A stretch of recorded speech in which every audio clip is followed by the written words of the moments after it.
Hello to everybody. If you can hear me, hello to everybody. So it's Friday morning Houston time means enjoy science. Thank you all of you who come in hundreds to listen wonderful talk. Without the attendees, such webinars make no sense. And of course, enjoy science. It's designed for the people from MD Anderson, inside and outside the institution, for the large family of MD Anderson, the one who loves us from all the world and from all United States. It's under the hosting of the Chief Scientific Officer, Julio Draeta. And of course, I have to thanks to Ellison Gard, Valerie Jimenez, and Liz Kent, and today also to Laura Adame. Without their wonderful work, again, such a job could not be done by me and my friend and colleague Alessandra Ferraioli. We are co-hosting Enjoy Science. Today we have a wonderful guest and a wonderful speaker, Lima. And also she is very young. I think is no need to tell too much for the people who are working on the beautiful field of non-coding RNAs. Why? Because Lima is not only an associate professor in experimental radiation oncology. Titles in science usually make no sense. Discovery make a big importance. And in fact, Lee is the one who made a seminal discovery 2007. 2007 pop up a paper saying that microRNAs, very short non-coding RNAs, are important in metastasis. And this was seminal because was the first discovery in this way, and because the patients who will accept any type of therapy without blinking are the patients without any hope, which are unfortunately the metastatic patient. So what Lima discovered with Bob Weinberg in that moment was an extremely important finding. The fact that late-stage cancers depend not only on coding genes and also on genes who do not codify for proteins. Then she moved here in Texas under hot sun, but also under the umbrella of CPRIT, and she continued doing wonderful work, publishing extremely interesting and important papers on non-coding RNAs, and not only breast cancer and many other type of cancers. And making a long story short, Lima, it's basically pushing forward this extremely interesting and new field of non-coding RNA. Lee, thank you for being with us, and please run the show. Good luck for your presentation. Good morning, everyone. First, I would like to thank George and Julio for this opportunity to present our work. My lab is interested in the mechanisms of a tumor progression and the metastases. And today, I will tell you about what we have learned over the years. So I hope to convince you that the lessons we learned provide a framework for functional characterization of linked RNAs in normal physiology and cancer, which we think is critical for identifying bona fide anti-cancer and anti-metastatic targets for therapies. The proportion of non-coding DNA broadly increases with the degree of developmental complexity. The last bar of this graph represents humans. As you can see, only 1.5% of the human genome encodes proteins, and the rest consists of introns, regulatory DNA elements, and non-coding RNA genes. Non-coding RNAs are non-protein coding RNAs transcripts with a structural, functional, or catalytic role. There are multiple types of non-coding RNAs, including ribosome RNAs, transfer RNAs, small nuclear RNAs, small nucleolar RNAs, siRNAs, microRNAs, piRNAs, and long non-coding RNAs, linked RNAs, which are RNA transcripts longer than 200 nucleotides without the protein coding capacity. Linked RNAs can function through binding to genomic DNA, other RNA, and proteins.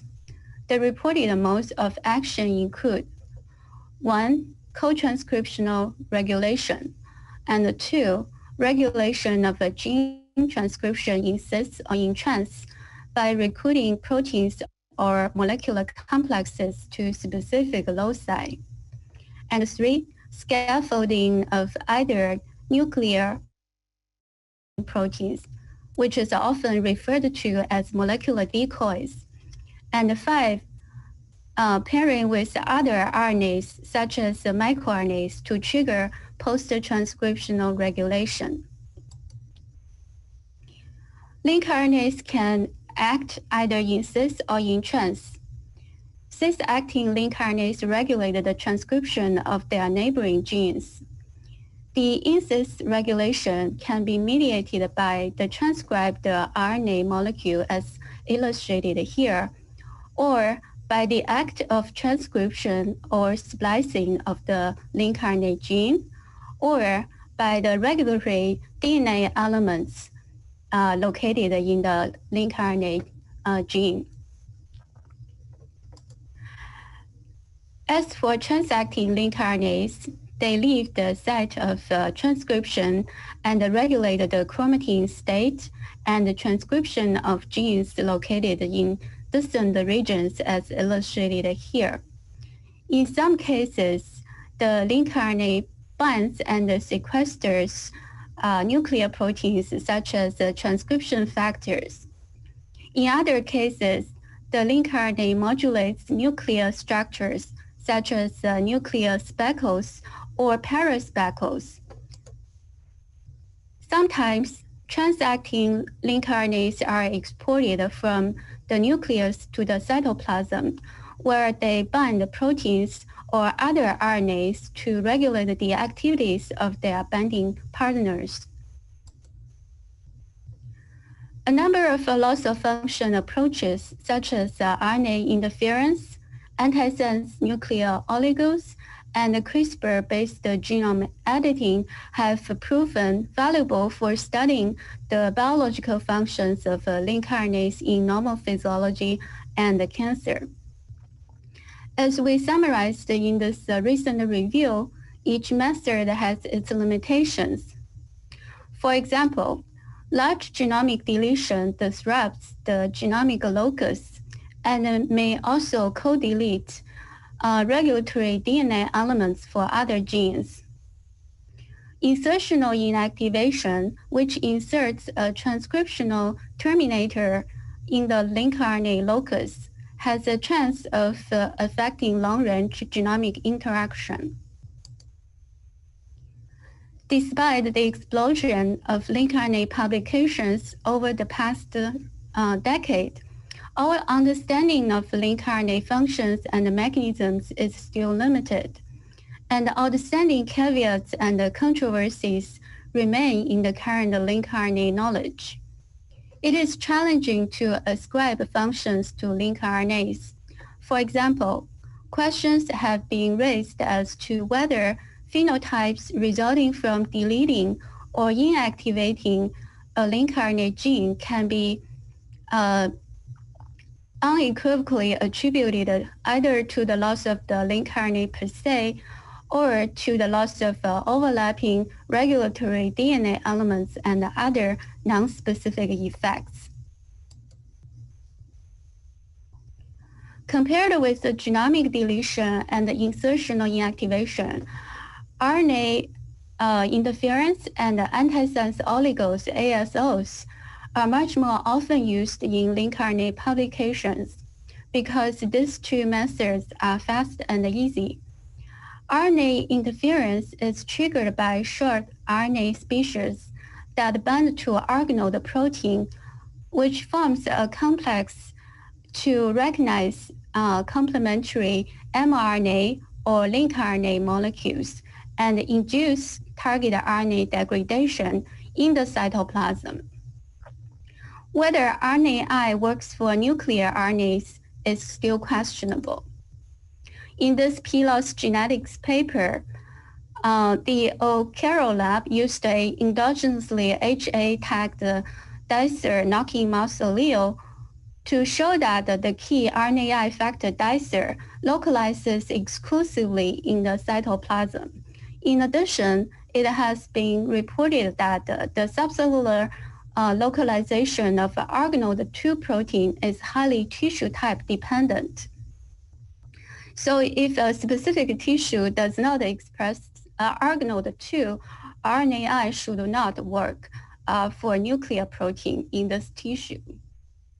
On the other hand, antisense oligonucleotides, ASOs, are DNA oligos complementary to the RNA transcript, which decreases target link RNA expression by triggering RNase H-mediated cleavage in the nucleus. However, similar to the off-target effects of siRNAs, ASOs may also bind to partially complementary target sites, leading to degradation of unintended RNAs. Moreover, two recent back-to-back papers from Josh Mandel's lab and Ionis this raises caution that the ASO effect could be due to either knockdown of the link RNA or termination of transcription. Certain link RNAs have opposite functions to their genomic DNA. A 2015 cell stem cell paper reported that during retinoic acid induced differentiation of embryonic stem cells, either insertional inactivation, promoter deletion, or knockdown of the link RNA hunt, with minimal disruption of the genomic locus led to upregulation of HOX-A genes.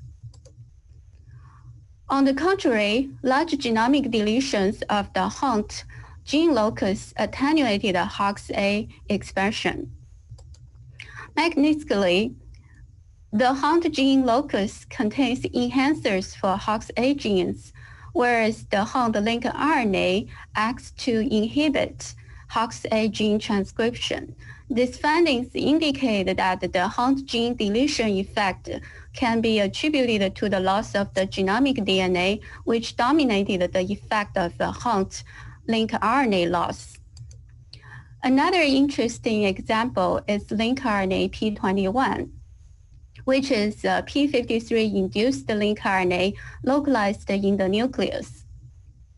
Initially, RNAi experiments suggested that the link RNA P21 binds to HNRNPK and represses gene transcription globally in trans. However, a knockout mouse model generated by focal deletion of the link RNA P21 gene promoter and the first exon revealed a role of link RNA P21 in activating P21 gene transcription in cis, as reported by Tyler Jack's group. Because of the short half-life and the low copy numbers of the link RNA P21, it seems to be unlikely that this link RNA has a global in-trans effect on the genome directly. In the mouse, genetic deletion of the link RNA gene FENDRR resulted in perinatal lethality and defects in the lung and the GI tract. On the other hand, transcriptional terminator insertion at the FENDRR locus resulted in embryonic lethality and defects in the heart and the body wall. As you can see, the FENDRR deficient mouse embryo showed a very thin body wall, which could be rescued by expression of a FENDRR transgene. A recent study investigated the effects of several commonly used loss of function methods at the whole transcriptome level. They showed that the different methods for depleting the same link RNA yielded distinct sets of differentially expressed genes as well as different cellular phenotypes. Interestingly, ASOs, in this case called locked nucleic acids, are much more likely to affect the gene expression globally and cause cellular phenotypes. These findings demonstrated the existence of a method-specific off-target effects, and highlight the importance of mitigating such non-specific effects. Based on accumulating evidence for different or opposite phenotypes resulting from different strategies for inactivating the same link RNA, it has been realized that the genetic rescue experiments in which the link RNA is re-expressed from an independent transgene are critical for separating RNA-specific effects from those arising from manipulation of the underlying genomic DNA. However, such rescue experiments are generally lacking in the current link RNA knowledge, especially in cancer studies, making it challenging to interpret many link RNA results in the cancer field. Unlike microRNAs and mRNAs, link RNAs usually have much lower evolutionary conservation. However, there are a few exceptions. A nuclear link RNA called MALAT1 is extraordinarily well conserved for link RNA. It is among the most abundantly expressed link RNAs in normal tissues, and the abundance is similar to beta-actin mRNA. Despite its length, MALAT1 is a single exon gene, which is unlike many other link RNA genes. At the molecular level, MALAT1 has been detected both in the nuclear plasm and in the nuclear speckles, and has been shown to modulate alternative pre-mRNA splicing based on in vitro knockdown results in cultured cell lines. However, in 2012, three different groups reported that the MALAT1 knockout mice generated by either gene deletion or transcriptional terminator insertion showed no obvious phenotypic differences compared with wild-type mice, and the loss of MALAT1 in mice did not affect the nuclear speckles, splicing factors, or alternative pre-mRNA splicing, which argues against the in vitro knockdown results. Previous in vitro and xenograft studies reported conflicting results about MALAT1's effect on tumor cell growth. Both pro-cancer and anti-cancer effects have been reported for MALAT1, even in the same cancer type. Quite some years ago, mice were generated with deletion of a 3 kb genomic region encompassing the 5' end of MALAT1 gene and its promoter. After these mice were bred to a metastasis-prone transgenic model of breast cancer, MMTV-PYMT mice, there was no significant difference in primary mammary tumor size, but reduction in lung metastasis was observed based on a G&D paper. However, the mechanism underlying this reduction is still unclear. Notably, this MALAT1 genomic deletion model showed local but not global gene expression change. Specifically, they showed that the 12 genes adjacent to MALAT1, especially 5 of them, are significantly upregulated after MALAT1 gene deletion. However, it is unclear whether their upregulation was due to the loss of MALAT1 link RNA or co-deletion of regulatory DNA elements for these adjacent genes. Unlike MALAT1 genomic deletion, which did not cause significant changes in PYMT primary tumor size, this G&D paper also showed that MALAT1 antisense oligo ASO treatment significantly decreased the PYMT tumor volume and the proliferative index Ki67. One possibility is that these MALAT1 ASOs might have effects other than knocking down MAL1.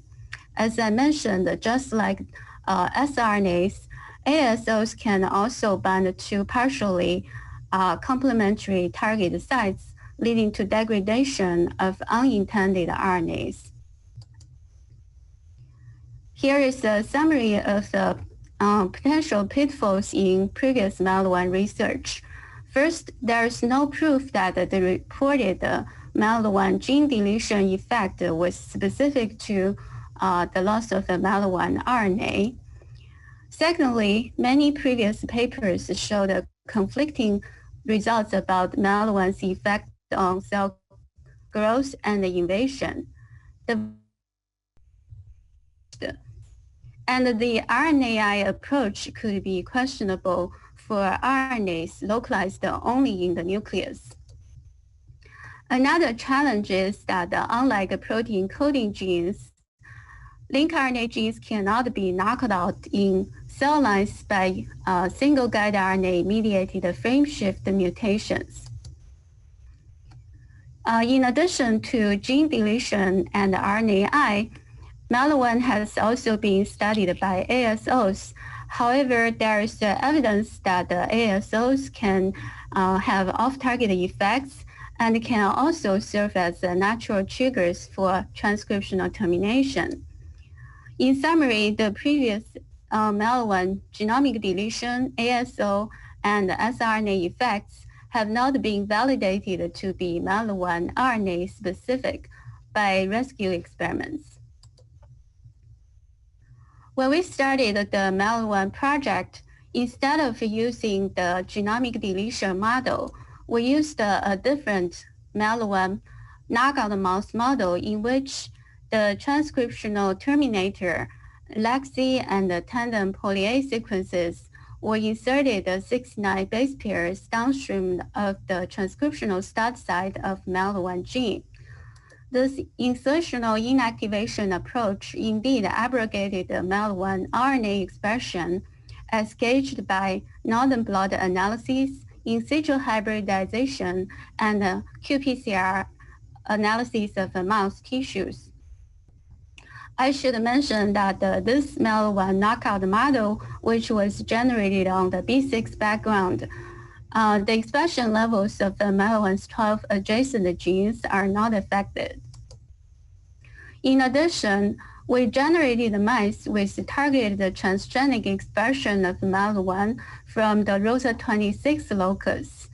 And these transgenic mice showed normal development and growth. This model allows us to study the gain of function effect of MAL1 in vivo, which was not shown before, and also enables us to perform genetic rescue in MAL1 knockout mice. Because MMTV PYMT mice recapitulate the tumor pathology, stages, metastases, and biomarkers of patients with metastatic breast cancer, this model is widely used to study breast cancer metastases. In this PYMT model, the tumor and the metastasis phenotypes are much more aggressive in the FEB strain than the B6 strain, suggesting that the genetic background profoundly affects breast cancer phenotypes. Therefore, we used either a B6 or FEB strain instead of a mixed background for our gem model studies. First, we bred the MAL1 knockout mice to PYMT mice to generate the PYMT MAL1 knockout mice on the B6 background. And similar to the GND paper, our PYMT MAL1 wild-type mice and the PYMT MAL1 knockout mice showed no difference in overall survival or primary tumor-free survival. Moreover, the tumor weight is similar between the two groups measured at different time points. In both groups, most females reached the endpoint due to primary mammary tumor burdens between 20 and 25 weeks of age, and we analyzed the lungs of these animals. Surprisingly, our PYMT MALA1 knockout mice showed a very striking increase in the number of visible metastatic nodules in the lung compared with PYMT MALA1 wild-type mice. We also examined the metastatic lesions in H&E stained lung sections, and this also showed a very dramatic increase in the number and the area of metastatic foci in PYMT MALA1 knockout mice. So the metastasis promoting effect of MALA1 insertional inactivation contradicted the MALA1 gene deletion effect. Therefore, we decided to address whether our knockout phenotype was specific to the loss of MALA1 link RNA by using a genetic rescue approach. To this end, we used our targeted MALA1 transgenic mice to restore MALA1 expression in PYMT MALA1 knockout mice. And this completely reversed the lung metastasis phenotype, as you can see from the gross lung images and the H&E stained lung sections. So these findings suggest that the MALA1 is a suppressor of breast cancer metastases.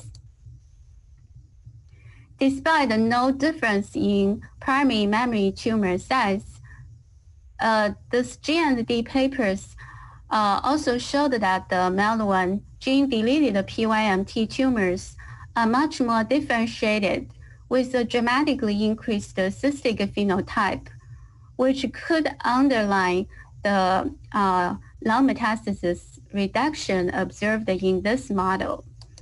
However, by using the insertional inactivation model and the genetic rescue approach, we found that in our system, both MALA1 positive and MALA1 negative PYMT tumors showed comparable degrees of cystic areas and high-grade carcinoma areas. We actually examined all the tumor sections with pathologists, and we definitely do not see increased cystic areas in the MALA1 knockout group. Also, unlike the MALA1 gene deletion model, which showed a significant upregulation in MALA1's 12 adjacent genes, the insertional inactivation model used in our study showed no significant changes in MALA1's adjacent gene expression, both in normal tissues and in mammary tumor tissues. And next, we further validated the metastasis suppressing function of MALA1 by using the gain-of-function approach in vivo, which was not shown before.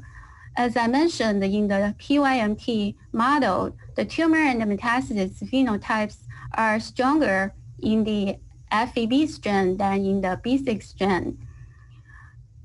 So we decided to use the FEB strain to determine the MALA1 overexpression effect now that we knew MALA1 suppresses metastases. To this end, we first backcrossed our MALA1 LOXP, stop LOXP control mice and MALA1 transgenic mice to FEB mice for 6 generations. And then we bred these mice to PYMT mice on pure FEB background. So in both groups, most females reached the endpoint between 12 and 13 weeks of age, which is much earlier than the B6 strain as expected. There's no significant difference in primary tumor growth. And moreover, both groups showed comparable degrees of cystic areas and high-grade carcinoma areas and we definitely do not see decreased cystic areas in the MEL1 overexpression group. By gross examination, we found that the PYMT MEL1 transgenic mice showed fewer visible metastatic nodules in the lung compared with PYMT MEL1 LOXP stop LOXP control animals. And the H&E staining also showed a pronounced reduction in lung metastatic foci in the PYMT MEL1 transgenic mice. So taken together, the targeted metastasis promoter. What about the human breast cancer? We first analyzed the gene expression data from TCGA, and we found that the MEL1 is downregulated in human breast tumors compared with normal mammary tissues based on either unpaired and paired comparison. And next, we analyzed the microarray data sets from OncoMine. And across multiple data sets, we found that the MEL1 is actually underexpressed in higher grade breast tumors. We also examined the MEL1 expression in human cell lines, and we found that the non-transformed human mammary epithelial cell line MCF10A has much higher MEL1 expression compared with all breast cancer cell lines we examined. Moreover, MEL1 is underexpressed in basal-like triple-negative breast cancer cell lines compared with less aggressive luminal cell lines, which we further confirmed by CCLE cancer cell line encyclopedia analysis. Also, a lung metastatic subline from the MDA-MB231 human breast cancer cell line called the LM2 cells showed lower MEL1 expression compared with weakly metastatic parental cell line. In addition, KM plotter analysis showed that the lower MEL1 expression correlated with shorter distant metastasis-free survival in breast cancer patients. And next, we studied the loss of function and the gain of function of MEL1 on metastatic ability of human breast cancer cells. First, by using a double excision CRISPR knockout approach and a pair of MEL1 guide RNAs, we made a focal deletion in the 5' end of MEL1 in the MDA-MB231 human breast cancer cell line. Out of 100 clones, we were able to identify and validate a total of 6 CRISPR knockout clones based on both qPCR analysis and the DNA sequencing results. Similar to our germ models, in these MEL1 CRISPR knockout cells, the expression levels of MEL1's 12 adjacent genes are not affected. Although loss of MEL1 in MDA-MB231 cells did not affect their 2D growth and anchorage-independent growth in soft agar, the MEL1 CRISPR knockout clones showed higher lung metastatic ability in xenograft models, as gauged by live animal imaging, ex vivo lung imaging, and H&E staining. And similar to our germ models, the metastasis promoting effect of MEL1 CRISPR knockout was also reversed by restoration of MEL1 expression. Conversely, stable expression of MEL1 in the lung metastatic LM2 cells reduced their migration and invasion in vitro, and also reduced their lung metastatic ability in vivo. Moreover, all expression of MEL1 in 41 mammary tumor cells and in the B16F10 melanoma cells also reduced their colonization of the lungs of syngeneic recipient mice, This provided additional proof that the MAL1 suppresses metastases. Mechanistically, RNAs usually require association with proteins to exert their functions. To understand the mechanism by which MAL1 regulates metastases, we decided to identify MAL1's endogenous binding proteins by using CHIRP mass spec approach developed by Howard Chang's lab. In this system, endogenous link RNA protein complexes are cross-linked in cells by formaldehyde and then resolubilized by sonication. The endogenous link RNA is pulled down by biotinylated antisense DNA oligos and distributed within beads.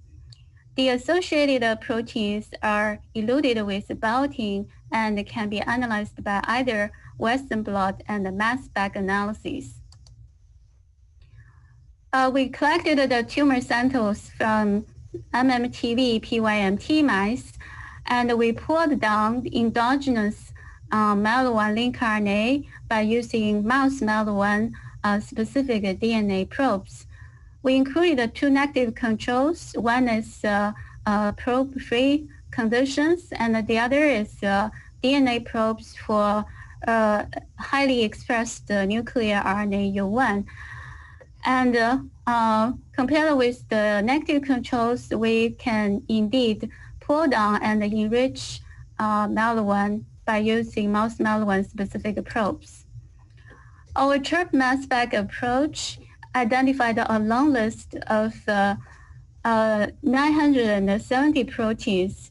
These include previously identified MAL1 interacting proteins such as specific splicing factors and RNA binding proteins. However, most of these proteins also interacted with U1, and many of them actually interacted with U1 even more strongly.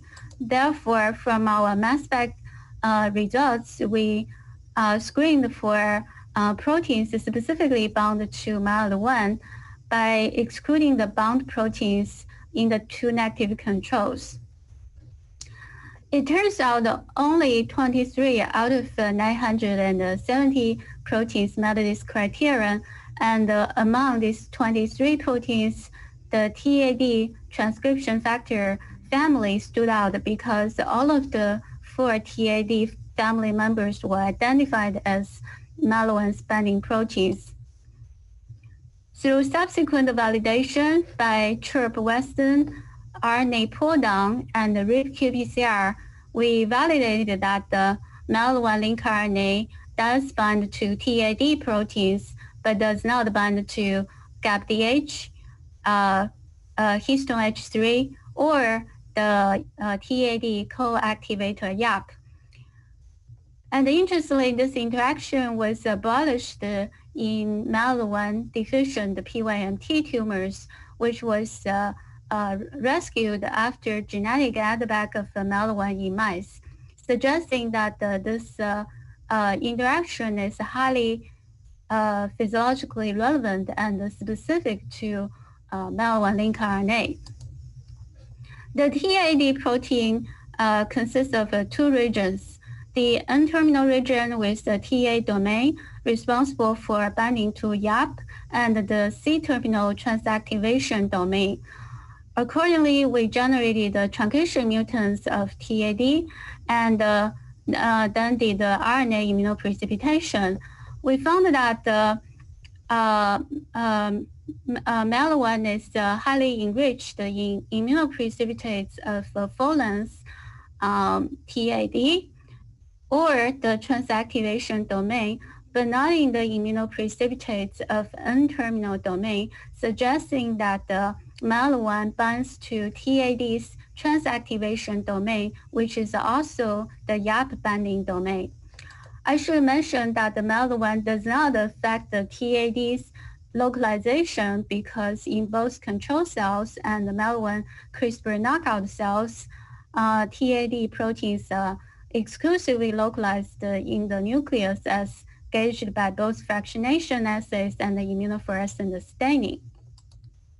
As we know, the TAD transcription factors and the cofactors promote tumor progression and the metastases through their transcriptional activity. So in the nucleus, the TAD family members interact with YAP and activate the gene transcription. So we asked whether MAL1 regulates the transcriptional activity of TAD. Indeed, of the MAL1 in LM2 cells reduced the activity of a luciferase reporter with tandem TAD binding sites in a dose-dependent manner. Conversely, in MAL1 CRISPR knockout cells, the transcriptional activity of TAD is significantly increased. I should mention that the MAL1 does not affect the TAD's protein level or localization, and both MAL1 and the TAD are localized in the nucleus. So how does MAL1 inhibit the TAD activity?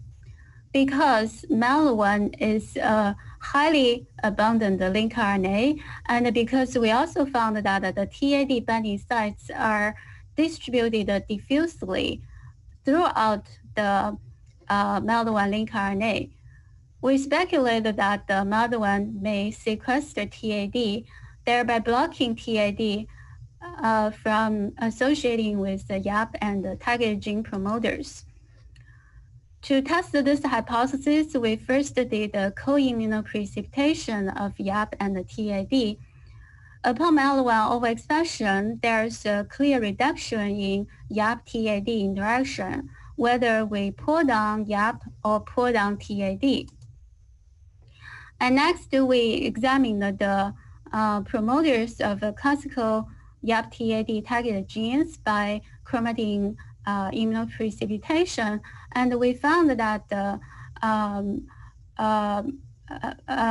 MAL1 overexpressing LM2 cells, the occupancy of classical TAD target gene promoters by endogenous TAD or YAP is significantly reduced. Conversely, in MAL1 CRISPR knockout cells, the occupancy of target gene promoters by endogenous TAD1 or YAP protein is significantly upregulated. What about the YAP targeted gene expression?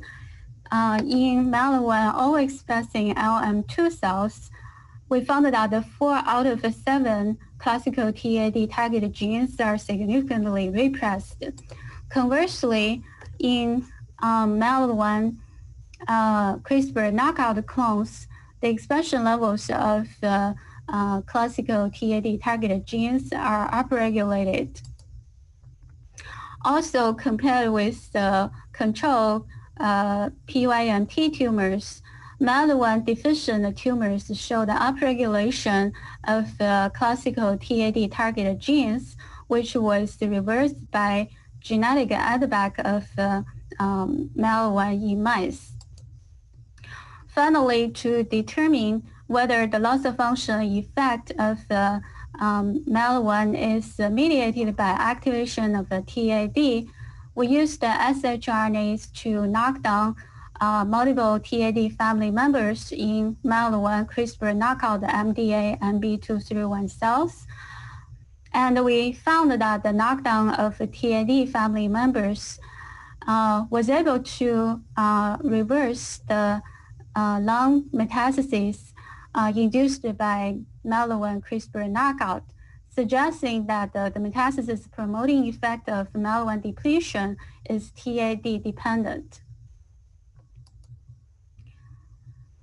To summarize this work, in both genetically engineered mouse models and xenograft models, MAL1 deficiency promotes metastases, which is reversed by genetic add-back of MAL1. Conversely, MAL1 overexpression suppresses the breast cancer metastases in transgenic, xenograft, and syngeneic models. Mechanistically, MALD1 binds TAD and inhibits its transcriptional activity. Also, MALD1 expression levels inversely correlate with breast cancer progression and metastases. Currently, we are pursuing several directions in MALD1 research. First, it remains to be determined whether and how MALD1 suppresses lung metastases in other cancer types. So far, our unpublished data suggests that the MALD1 also inhibits melanoma lung metastases. Secondly, the functional consequences of the interaction of MALD1 with its other binding partners warrant further investigation. Thirdly, does MALD1 regulate metastases in other distant organs, such as the bone, brain, and the liver? As I mentioned, the MALD1 knockout mice are viable with no obvious phenotypes reported.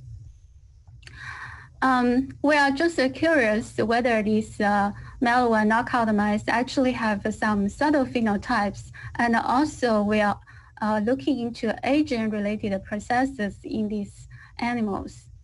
Finally, it remains to be determined whether MALD1 has important roles in stress responses or pathological processes, such as metabolic stress, tissue injury, immune response, and various oncogenic insults, and whether mice with MALD1 deficiency will show phenotypes in response to external or internal perturbations.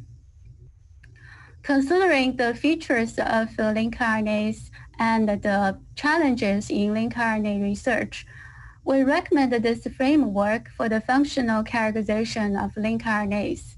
First, we can obtain the annotation of the link RNA through sequence analysis, and also rule out the protein coding potential by using algorithms such as Physiol. And then we can analyze the link RNA features, including genomic location, structural elements, subcellular localization, transcript stability, copy number, and evolutionary conservation. And next, we should examine the expression levels of link RNAs adjacent genes after link RNA depletion, which can be achieved by RNAi, ASO, and CRISPR-mediated methods, such as locus deletion, promoter deletion, insertional inactivation, and CRISPR-I. I just want to elaborate a little bit on the different scenarios.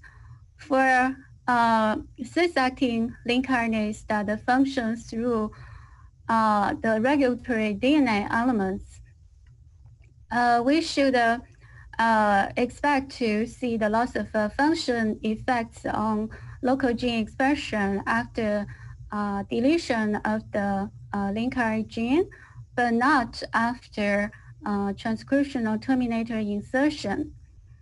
For some cis-acting link RNAs, the process of the transcription or splicing of the link RNA affects the neighboring gene expression in a sequence-independent manner. And in this case, we should expect to see local gene expression change after transcriptional terminator insertion or mutation of the splicing site, but not after 3' end sequence deletion. For a specific cis-acting linker gene producing a functional linker RNA molecule that regulates the transcription of its adjacent genes, we should see the local gene expression change after either transcriptional terminator insertion or genomic sequence deletion. As for trans-acting link RNAs, we should expect to see the loss of function phenotypes after depletion of the link RNA. In order to distinguish RNA-specific effects from link RNA independent effects, we argue that the loss of function studies of transacting link RNAs should always include genetic rescue. And the key question is whether the specific link RNA is abundant enough to exert the proposed effect, especially when the link RNA target or binding partner, such as protein or microRNA, is highly expressed. Therefore, it is important for us to know the abundance or copy number of the specific link RNA and its target or binding partner. As I mentioned, every method has its limitations. Non-specific effects can be mitigated by analyzing the features of the link RNA to assess the likelihood of in-cis versus in-trans regulation. By using multiple carefully controlled loss of function approaches to determine whether the loss of function effects, including the effect on adjacent gene expression, are consistent. By complementing loss of function approaches with gain of function approaches, and by performing genetic rescue experiments if possible. And with this, I would like to thank my lab members, collaborators, and funding sources for making this work possible. I want to mention that our lab is recruiting postdocs right now. I will stop here, and thank you very much for your attention.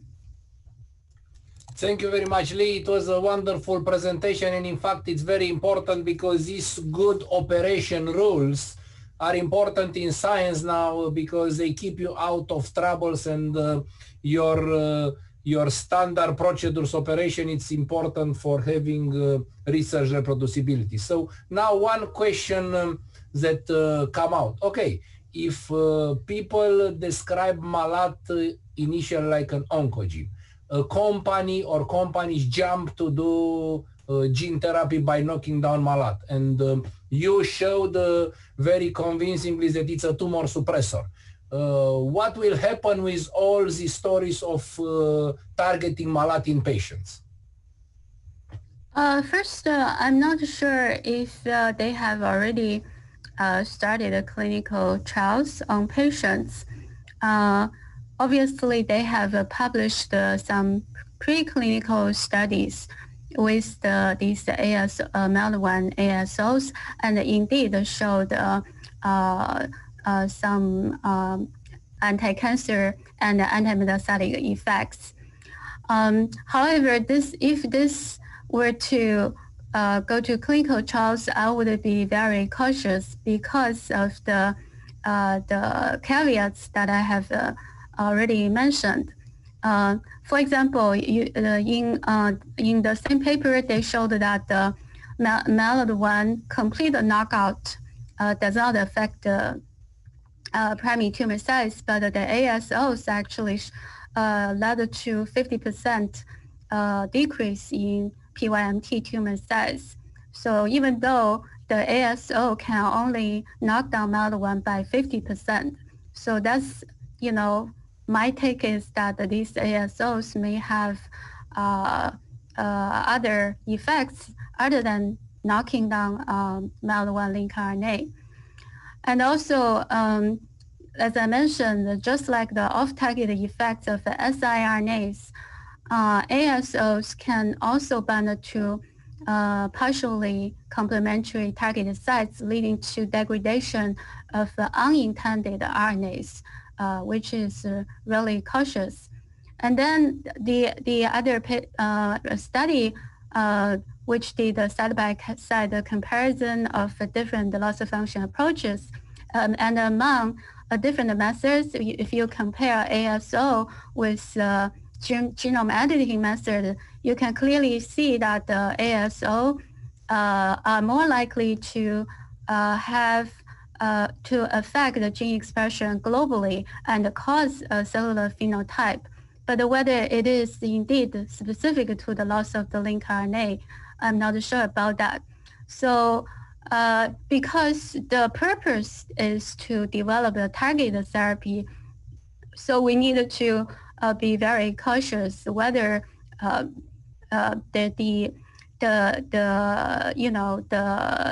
therapeutic agent, whatever effect, it is indeed specific to your target. So I think, before it goes to patients, really need to first assess the specificity of the therapeutic agent, and also I think there could be ways to rule out that. For example, in addition to just scrambled ASOs, you may want to use just focally mutant ASOs to see whether there's a similar effect. And also you can do rescue experiments. Maybe it's challenging for ASOs, but another possibility is to take our CRISPR knockout cells to see whether you actually will not see the ASO effect in the CRISPR knockout cells. So I think a lot of things needs to be done and carefully controlled to really prove that this is specific to your intended target, because the purpose is to develop a targeted therapy. Thank you very much. Another question. Does Malati interact only with T? Does it regulate the expression of some tumor-related genes? Yes, MALA1 has a lot of interacting proteins. So when we did the CHIRP mass spec, we actually identified a lot of interacting proteins, which is not surprising because MALA1 is such a highly abundantly expressed link RNA. So even by chance, it may interact with a lot of proteins in the nucleus. So that's why in our analysis, we kind of be very stringent, because we actually we screened out the proteins that bind to the other abundant RNA U1. I should say that we probably missed a lot of meaningful interacting proteins. But because initially we got such a long list of 970 proteins, we decided to be stringent and exclude the proteins bound to the U1 RNA. And then we only have a list of 23 proteins.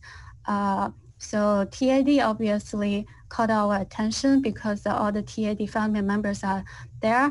And then as for the other proteins, among these 23 proteins, some of them could be also interesting. For example, we noticed that the metal-3, which is the enzyme that promotes RNA M6A modification, is among them. So there has been some report that MALA1 is subjected to M6A modification, although the functional consequence is not clear. And also, like I said, because we try to be stringent, we could have missed a lot, actually meaningful interacting proteins. And we can definitely revisit the initial list to see whether we can find something interesting. I should say that a lot of them are, the expected proteins like RNA binding proteins and the splicing factors, which have already been reported before. Thank you very much for this careful answer. And another question. It's the last one because we go a little over the time. So targeting long non-coding RNAs, it's a challenge such as ESO, as you said. What's the right way to target onco-link RNAs for preclinical and clinical studies? So I think it's definitely more challenging to target the link RNAs compared with microRNAs and microRNA and siRNA-based methods. because link RNAs are very long. So I mean, even for sRNA and microRNA based therapeutic strategy, it's still kind of in the early phase due to the issues with delivery, specificity, and sometimes you see the unexpected immune response. I think that's what happened to the MIR34 clinical trial, which was the first cancer trial based on microRNA mimics. And unfortunately, they had some adverse events due to immune response. So a lot still has to be worked out, even just for sRNA and the microRNAs. For link RNAs, I think it's even more challenging. But I think if we can have, this is what a basic scientist should do. If we can have, a clear understanding of how the link RNA works mechanistically to regulate tumor progression and the metastases, we could potentially identify the actionable targets. For example, in this case, although I cannot say that the TAD is the only a functional effector, we did show that the metastasis promoting effect of MALA1 depletion is TAD dependent. So my thought is that the therapeutic agents that can disrupt the YAP-TAD interaction or activity, which have already been under development by labs and the drug companies, could actually emerge as useful anti-metastatic drugs. So understanding the mechanism by which link RNA functions, usually through binding to proteins, could be very useful knowledge. Thank you very much, Lee. It was a wonderful presentation. I want to thank to all of you who attend us today. And I want to remember you, science unify people.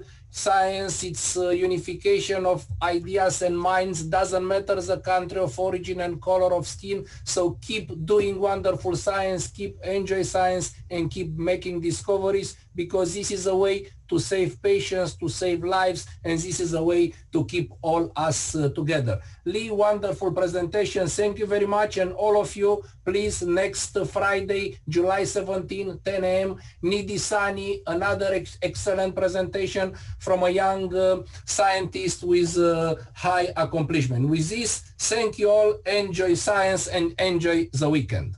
Have a nice day. Bye-bye.